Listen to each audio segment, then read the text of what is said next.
same time. They actually intersect with the protesters being a mass gathering at the time of COVID, and then you have an overall dynamic, the overall environment. You have terrible political divides in this hyper-partisan, nasty political season. There's racial division after the civil unrest and watching the Mr. Floyd murder on television. But what does New York do when the going gets tough? New York gets going. New York is the progressive capital of the United States. You look back at history, you look at when there was a pivot point in society, and more often than not, New York was the point of pivot. You have a problem, you have an issue, and New York was the one that stepped up to the plate and resolved it boldly, and the nation followed. And we're doing the same on police reform. The disciplinary record release, more transparency, banning chokeholds, the Attorney General, Special Prosecutor, hate crimes. I applaud the New York State Legislature for moving as quickly as they did. On reopening, we've been talking about following the metrics, following the science. We've been talking about the hospitalization rate, the intubation rate, the hospital capacity, the ICU capacity, the number of tests, the number of tracers. We've had the most science-based, most informed reopening, I think it's fair to say, in the country. It is nothing about intuition, nothing about politics. Look at the numbers, follow the numbers, and we have more numbers. We're doing more testing. We have more reports from the hospital. So we've been following the data. Now, at this point, there's one number to watch closely, and that is the daily testing number. Why? The others are status of the system or the lagging indicators. Hospitalization rate is definitive, but the hospitalization rate is probably 2 weeks lagging behind the infection rate. If you're getting your information from the hospitalization rate, you're closing the barn door after the horse is gone, right? The daily testing, we do about 50,000 tests per day. 50,000 tests per day. Just think about that. No other state comes near 50,000 tests per day. We report those numbers the next day. So every day you have a snapshot of the day before with 50,000 tests all across the state. That's the number that we have to watch. So daily test results by region. New York City, for example. Monday was 1.8, Tuesday was 1.5, yesterday was 1.7. Watch those daily numbers. There's a certain bounce, a little high, a little low. You're not dealing with the largest numbers in some of these locations. But you want to watch, you want to notice any trend line, you want to notice any bounce, and then you want to find out why, okay? So let's say you see a region going up. You then look at those people who were tested and see if you can find something out from those people who were tested. This is what the local officials should be doing. This is the testing and then this tracing, right? So New York City, they do tests. They find 200 people who are positive that day. The tracers then go back and look at those 200 people. What can we learn from those 200 people? Well, of the 200, 25 all work at this one place. Of the 200, 10 were at the same party. Of the 200, 13 went to this restaurant. So you look at those that test positive. But first, watch the daily numbers. You do it by region, and then you can look within the region by county. So New York City, that just reopened, that we're watching closely, you see the deviation among the counties, but then you watch the trend line. Bronx, 2.3, 2.1, 2.4. Brooklyn, 1.9, 1.3, 1.9. Manhattan, 1, 1.2, 1.2. And again, you'll see plus or minus deviations, but you want to look for an increase and then a continued increase. Overall, the hospitalizations are still headed down. Overall, the number of deaths is close to its lowest point. Also, on the number of deaths, when you get this low on the number of deaths, I don't know what it is really telling us anymore.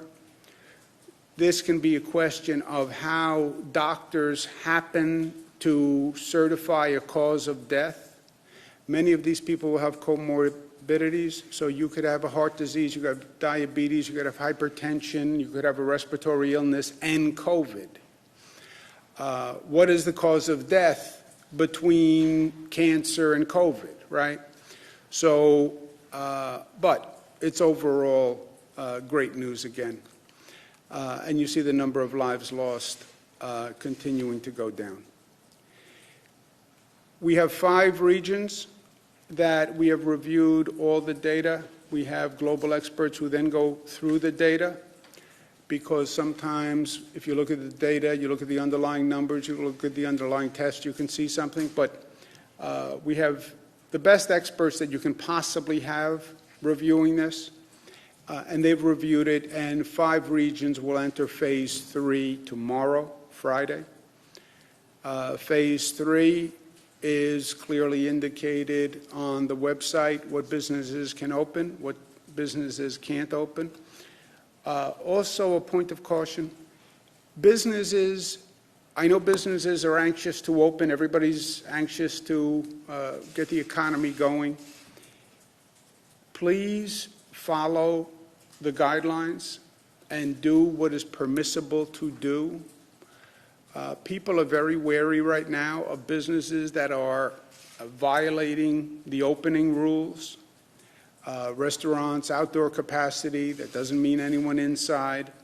So people call and we get complaints. The rules are clear. Some businesses say, well, you know, my mayor said this, my Aunt Tilly said this would be okay, my town councilman said this would be okay. That doesn't count. You know, follow the rules, and you can lose your liquor license, you can lose your right to operate. So this is very serious, and short-term gain isn't worth long-term pain. As we're entering the summer, public pools and playgrounds, we're going to leave to open or keep closed in the discretion of local governments. But they have to use their judgment here. Again, they have the test data. They should be studying the test data. They should be looking at those positives and see where the positives are coming from. If the positives are in a cluster, a neighborhood that has that pool, don't open the pool, right? Well, everybody wants to swim. I understand. But everybody doesn't want to see a spike in COVID again. So use your judgment. Sometimes yes is not the right answer. It's the easy answer. In this overall situation, I don't know how to say it. We need caution. We have to beware. We need warnings. You take your pick. The numbers are good. Everything we've done has been exactly right up until now. But that's up until now. And you can make a mistake today that wipes out everything we've done. So we have to stay smart. This COVID has not gone away. Dr. Fauci spoke to it. The CDC speaks to it. We have done extraordinarily well because the people of the state have responded in a way no one predicted. And they'll actually research and talk about for years, I believe. But COVID is still out there. It's increasing in 21 states. 14 states, highest number ever of COVID cases. And if you look at what's going on, it tends to be after the reopening. Why? Because the reopening is the point that increases the activity. Just look what happened in these other states. California, They reopen and then look at the increase after the reopening. And it's not one state. It is the pattern, my friends. And it is to be expected, because we brought down that number because we closed everything down. You open that valve, you increase the activity, you will see it spread. Look at Florida. May 4th, Texas, Arizona, it's the same story. We want to reopen, it's fine, it's fine, it's fine. No, it's fine until it's not fine. Kentucky, look at South Carolina. Look at North Carolina. Look at Missouri. I mean, it is all across the country. Look at Utah. Look at Arkansas. Look at Nevada. It is all across the country. We are the exception, and an outrageous exception. We, so far, have the exact opposite phenomenon. We reopen, the number continues to go down. We reopen, the number continues to go down. How can that be? Because our reopening is different than their reopening. Our reopening is based on the numbers. Our reopening is phased. And because New Yorkers have been smart, and they have been diligent. And you can say reopen, not reopen. They've been informed in this state. They have been informed. They know what's going on. I run into people on the street who know things about my briefing that I forgot. Remember you said this? Remember you had this number? No, I don't remember. They remember. They are smart. They're informed. So they're protecting themselves. And they dismiss the politics. But we are the exception. To date, we're the exception. And that can change, and that can change overnight. Also, beware, because we are a more dense state, and we have more crowding. You look at some of those other states. They are rural states. They don't have large congregations. They don't have apartment buildings where everybody goes into one elevator. We have the density. We have the crowding. You start to see an increase, it's going to take off, and that's how we got here in the first place.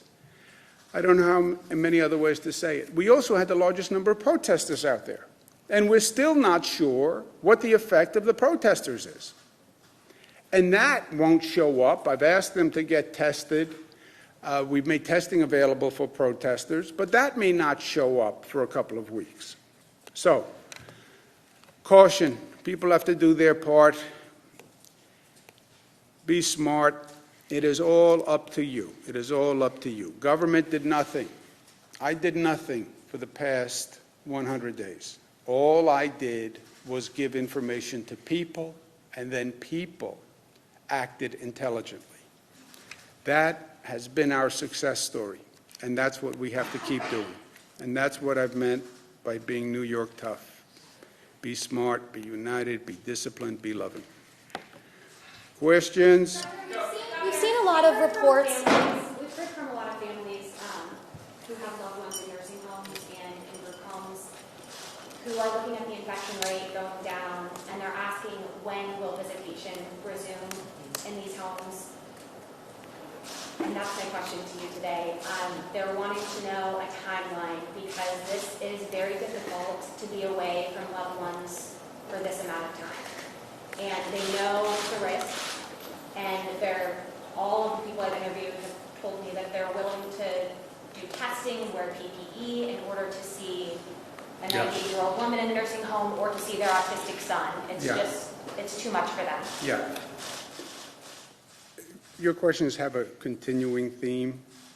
You've heard from people who want to reopen and are being hurt or stymied by the close down.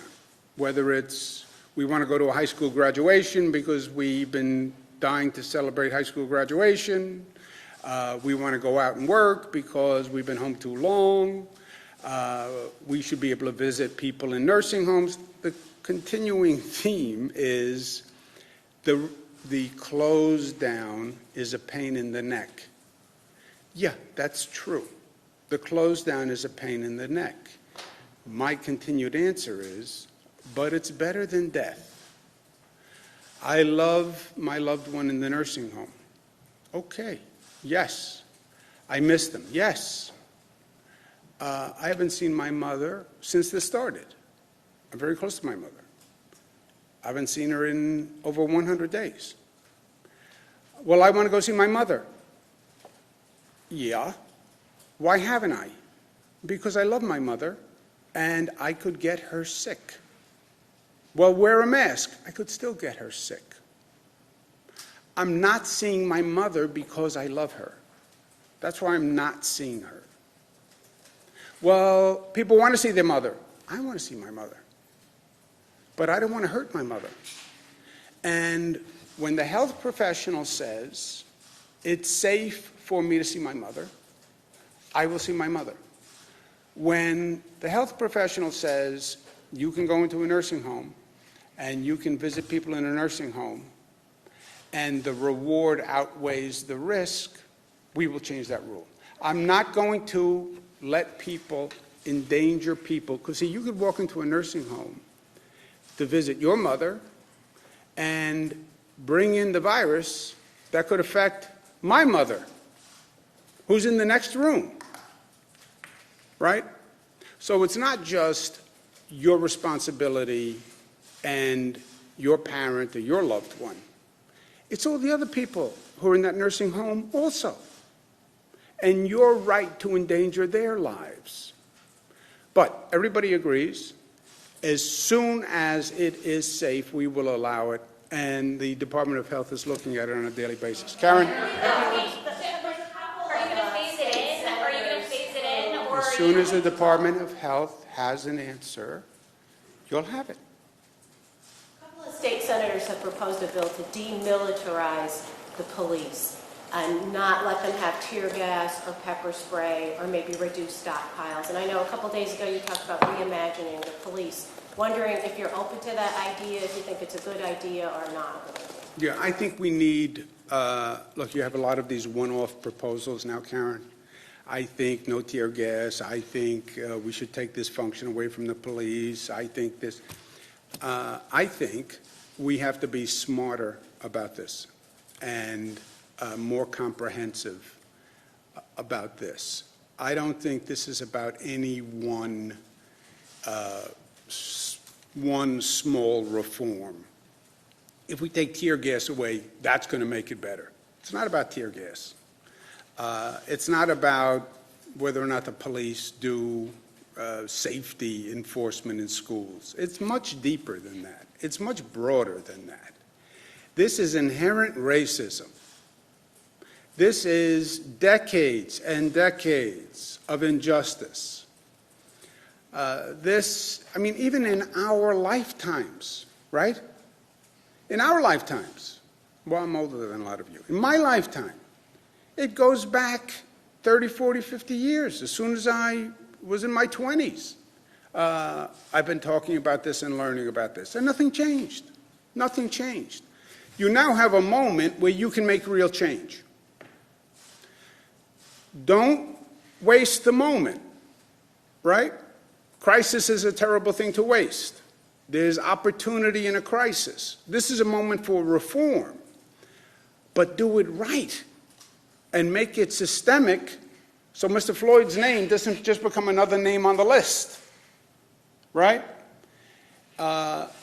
And that's not about, stop the tear gas. I understand, politicians, everyone wants to say something now, but let's be deeper, smarter, more analysis. I think the reforms are much more rudimentary and basic than we're talking about. And that's what we have to achieve in this moment. Black Lives Matter has been a rallying Governor, cry should for cops these. that aren't wearing masks during these protests, we've seen a lot of photos, seen some reports, cops that aren't wearing masks during these protests, should they face discipline? Well, it's up to every police department to discipline, decide what is subject to discipline or not. My advice is every cop should be wearing a mask. I mean, we've said that 800 times, 800 different ways. Some of them say they can't breathe as well. It blocks their vision. I understand that, but my advice, health commissioner's advice is wear a mask, and I think every police department should communicate that to the police. Governor, when you're Hold on, as a the rallying follow-up. cry But for Governor, this, quickly, as a- the rallying but as a cry follow-up at really these quickly. protests has Governor. been Black Lives Matter. Black Lives Matter has been the rallying cry at a lot of these. Is that a saying that you endorse, and is that something you're comfortable saying publicly? Black Lives Matter. Yeah, every life matters. Black Lives Matter. And Black Lives Matter makes the point that you've had a string of killing of African Americans, primarily men, but women also, Breonna Taylor, that goes on and on and on and on. And why does the criminal justice system unfairly kill African Americans? That's what Black Lives Matter is saying. It's not just an abstract concept. As an abstract concept, all lives matter. But that's not what it's saying. It's saying, why does the system devalue black lives? Why are they all Rodney King, Abner Louima, Eric Garner, why are they always black lives who get violated by the system? Why? And they're right. Governor, is it time for the Christopher Columbus statue to go in New York City? And when it comes to reopening, how are you going to be protecting elderly workers who are too afraid to go back to work, people who need childcare as everything reopens, and should businesses have liability? Well, there's a lot in there. The local governments, we have a phased reopening plan, and then local governments enact a plan on a local level. Christopher Columbus, I understand the dialogue has been going on for a number of years. The Christopher Columbus statue represents, in some ways, the Italian-American legacy in this country and the Italian-American contribution in this country. I understand the feelings about Christopher Columbus and some of his acts, which nobody would support. But the statue has come to represent and signify appreciation for the Italian-American contribution to New York. So for that reason, I support it. Last question, Mark. Governor, since I was cut off Mark, before, go ahead. can I get a follow-up? I have a quick question about people with developmental disabilities. Currently, the people with developmental disabilities are regressing in language skills and social skills because of the lack of proper care. Legislators and other advocacy groups have written to you, your administration, about this. Could you talk about where the administration is with getting this vulnerable population the in-person education they're looking for? In-person education for which population? With developmental disabilities, people.